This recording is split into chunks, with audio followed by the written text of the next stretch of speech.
Hello दोस्तों, आप सभी का एक बार फिर स्वागत करता हूं आपके अपने प्यारे चैनल एग्जामेटिक स्टडी पर। गाइस, आज की वीडियो में हम बात करेंगे प्रीपोजिशन की ऐसी एक्सरसाइज जो सभी गवर्नमेंट एग्जाम के लिए इंपॉर्टेंट है।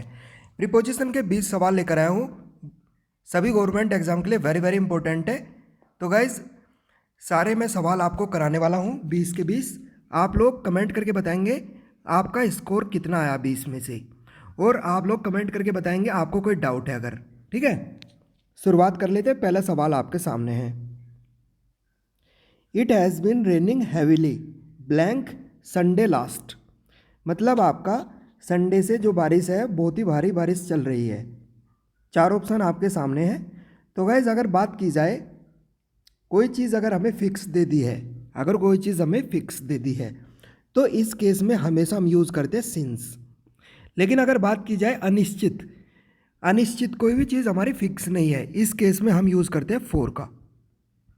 तो गाइज, करेक्ट आंसर हो जाएगा आपका बी ऑप्शन। अगला देख लेते हैं। Please open your book blank page 40। मतलब आपको बुक को ओपन करने के लिए बोला गया है और बुक आपके बराबर में रखी है। जब कोई भी चीज़ आपके बराबर में रखी होती है यानी आपके पास में रखी होती है, इस केस में हम क्या इस्तेमाल करते हैं? हमेशा एट। बी ऑप्शन आपका करेक्ट हो जाएगा। अगला सवाल देख लेते हैं। Mughal ruled India, Mughal rule blank India.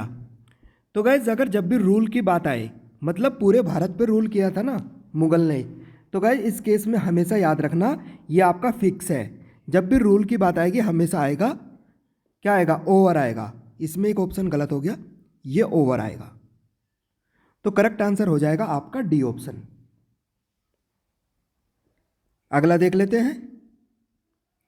दोस्तों, अगर आप पहली बार वीडियो को देख रहे हैं, चैनल को सब्सक्राइब कर लेंगे और बेल आइकन को ऑन कर लेंगे। आप लोग कमेंट करके बताएंगे आप ऐसी डेली वीडियो चाहते हो। अगर आप लोग ऐसे पढ़ाई करना चाहते हो, चैनल को सब्सक्राइब कर लेंगे। सवाल नंबर 5। Raman has no acquaintance dash चर्चिका। इसने बोला है एक्विटेंस का मतलब होता है किसी चीज़ से परिचित होना। तो गाइस, जब भी इस ऐसे केस की बात करेंगे हम, ये आपकी फिक्स प्रपोजिशन होती है। इसके साथ में हमेशा आता है विद, इसके साथ में हमेशा आता है विद, ये आपको याद रखना है। बी ऑप्शन आपका राइट आंसर हो जाएगा। सवाल नंबर 6। Sunil offered her an apology dash his misbehaviour. तो गाइज, अगर ऐसे कोई बात की जाती है एपोलॉजी, एपोलॉजी के साथ हमेशा क्या आता है? एपोलॉजी के साथ में आपको हमेशा याद रखना है, इस केस में हमेशा आपका आता है फोर। ए ऑप्शन आपका राइट आंसर हो जाएगा। और गाइज, एक होता है आपका एपोलोगाइज, एक होता है आपका एपोलोगाइज, एक होता है एपोलोगाइज। इस केस में आपका टू भी आ सकता है और इस केस में आपका फोर भी आ सकता है। लेकिन आपका अगर एपोलोगाइज के साथ में टू आया है तो इसके बाद में हमेशा कोई आदमी होना चाहिए, पर्सन होना चाहिए, चाहे तो लड़का हो या लड़की हो। लेकिन अगर आपका एपोलोगाइज के साथ में फोर है तो हमेशा आपका यहाँ पर कोई ना कोई नॉन लिविंग चीज़ आएगी, यानी कुछ भी आ सकता है आपका यहाँ पर। तो मैंने बताया एपोलॉजी के साथ में फोर आएगा, एपोलोगाइज के साथ में टू भी आ सकता है और फोर भी आ सकता है। आई थिंक दोस्तों आपका यहाँ तक क्लियर हो गया होगा। अगला देख लेते हैं। सवाल number 7। He is a candidate blank the primary teacher. तो गाइज, जब भी किसी कैंडिडेट को किसी पोस्ट के लिए चुना जाता है, कैंडिडेट के साथ में हमेशा फोर आता है। आप लोग कमेंट करके बताएंगे अगर आपका क्या आया, 7वें सवाल का आपका आंसर क्या है, आप लोग कमेंट करके बताएंगे। He is a candidate for the primary teacher post. किसी भी पोस्ट के लिए अगर बात करेंगे हमेशा आपका आएगा फोर। बी ऑप्शन आपका करेक्ट हो जाएगा। सवाल number 8। He has confidence blank his success. चार ऑप्शन है, इन, ओवर, ऑफ, विद। तो गाइज, अगर कॉन्फिडेंस की बात करें, कॉन्फिडेंस के साथ में हमेशा आपको याद रखना है, जब कॉन्फिडेंस की बात करते हैं तो इसके बाद में हमेशा आता है इन। अगर कॉन्फिडेंट की बात करेंगे, कॉन्फिडेंट, कॉन्फिडेंट के केस में क्या आएगा आपका? इस केस में आपका हमेशा बाद में आता है ऑफ, याद रखना है। यहाँ पर आपका है कॉन्फिडेंस, तो कॉन्फिडेंस के केस में क्या आएगा, इन आएगा। ए ऑप्शन आपका राइट आंसर हो जाएगा। अगर यहाँ पर कॉन्फिडेंट होता तो आपका आता ऑफ, क्या आता, ऑफ आता आपका। आई थिंक दोस्तों यहाँ तक आपको क्लियर हो रहा होगा और आप लोग अपना स्कोर भी बताएंगे कमेंट करके। अब मैं आपको डेली ऐसी एक्सरसाइज लेकर आऊँगा इंग्लिश के लिए। अब आपको इंग्लिश से घबराने की ज़रूरत नहीं है सभी गवर्नमेंट एग्जाम के लिए। अगर आप पढ़ना चाहते हो तो कमेंट करके ज़रूर बताना। सवाल number 9, mister Gupta felt grief blank the death of his brother. मतलब मिस्टर गुप्ता को दुख हुआ उनके भाई की जो मृत्यु हुई है इस वजह से। तो याद रखना दोस्तों, हमेशा ग्रीफ के साथ में क्या आता है, ग्रीफ के साथ में हमेशा आपका आता है एट, ये आपको याद रखना है। तो राइट आंसर हो जाएगा आपका डी ऑप्शन, ग्रीफ के साथ में आता एट। गाइस ये प्रीपोजिशन बहुत ज़्यादा इंपॉर्टेंट है, मैं आपको बता नहीं सकता, बहुत ज़्यादा इंपॉर्टेंट है। सवाल नंबर 10, she praised his obedience dash his father. मतलब उसने प्रशंसा की किसकी, अपने पापा की। ठीक है, तो गाइस इस केस में आपका क्या आएगा, ओबीडियंस के साथ में क्या आता है आपका, ओबीडियंस के साथ में हमेशा आपका आता है टू। ए ऑप्शन आपका करेक्ट हो जाएगा। अगला सवाल देख लेते हैं 11वां, Akbar was an heir dash the throne.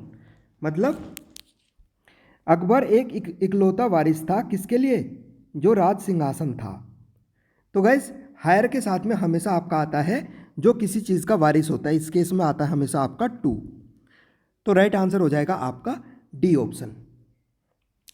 सवाल नंबर 12, her husband is addicted to. हमेशा आपके इस केस में आएगा टू, मैं आपको बता देता हूँ। एडिक्टेड टू प्लस यहाँ पे क्या आता है, वर्ब की, वर्ब में जब आप आईएनजी लगा देते हो तो यानी गैम्बलिंग आ गया। तो एडिक्टेड के साथ में हमेशा आएगा टू, तो आपका राइट आंसर हो जाएगा सी ऑप्शन। आई थिंक दोस्तों आपको एक्सरसाइज पसंद आ रही होगी। अगला सवाल भी देख लेते हैं इसी तरीके से। सवाल नंबर 13, that student acted contrary dash the instruction of the principal. मतलब जो बच्चों ने प्रिंसिपल की जो सूचना है उसके आधार पर काम किया। तो गाइस इस केस में क्या आएगा, कॉन्ट्रेरी के साथ में हमेशा आता है आपका टू। तो गाइस राइट आंसर हो जाएगा डी ऑप्शन। ये आपकी फिक्स प्रीपोजिशन है, इसको आपको ऐसे याद रखना है, यानी डी ऑप्शन आपका राइट आंसर हो जाएगा। कॉन्ट्रेरी के साथ में क्या आएगा, टू। सवाल 14, the dog is very faithful blank his master. मतलब जो कुत्ता है वो बहुत ज़्यादा वफादार होता है अपने मालिक के प्रति। तो गाइस फेथफुल के साथ में हमेशा आपको याद रखना है टू आता है। तो करेक्ट आंसर आपका हो जाएगा ए ऑप्शन। सवाल number 15, Prabha is good dash mathematic. जब भी गुड की बात आती है और आगे आपका कोई भी सब्जेक्ट होता है, विषय होता है, तो इस केस में हमेशा आपका आता है एट। तो राइट आंसर हो जाएगा आपका डी ऑप्शन। सवाल नंबर 16, अगर आपको कोई डाउट है कमेंट करके बताएंगे और गाइस वीडियो को लाइक करते हुए जरूर चलेंगे।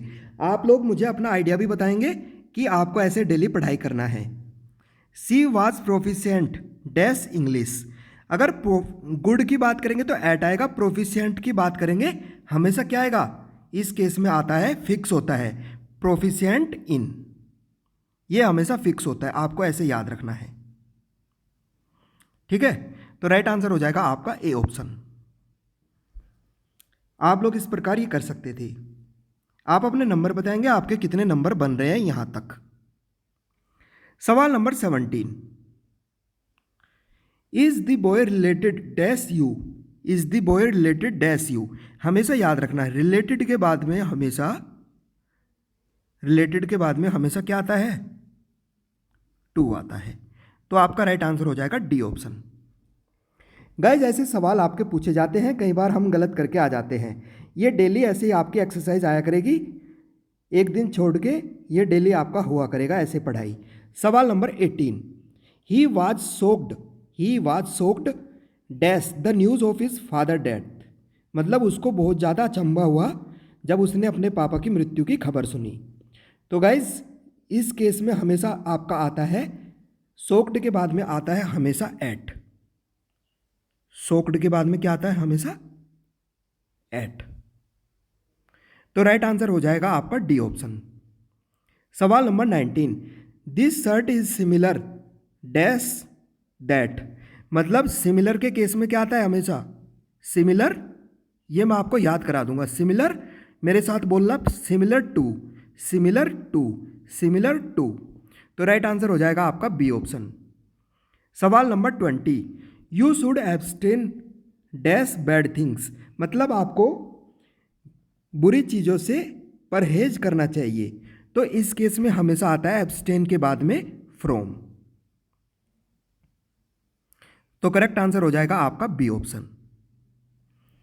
तो गाइज आज के 20 सवाल आपको पसंद आए होंगे। अगर आप लोग ऐसे पढ़ाई डेली करना चाहते हो तो गाइज चैनल को ज्वाइन कर लेंगे। अगर आप पहली बार वीडियो देख रहे हो, नीचे लाल कलर का बटन दबाकर, और वीडियो को लाइक करके जरूर जाएंगे। कमेंट करके बताएंगे आपके 20 में से कितने नंबर आए, ठीक है। और मुझे बताएंगे, आइडिया बताएंगे आपको वीडियो कैसी लगी। तो गाइज वीडियो को देखने के लिए आपका बहुत बहुत धन्यवाद। मिलते हैं अगली वीडियो में, तब तक के लिए आप लोग अच्छे से पढ़ाई करते रहो। धन्यवाद।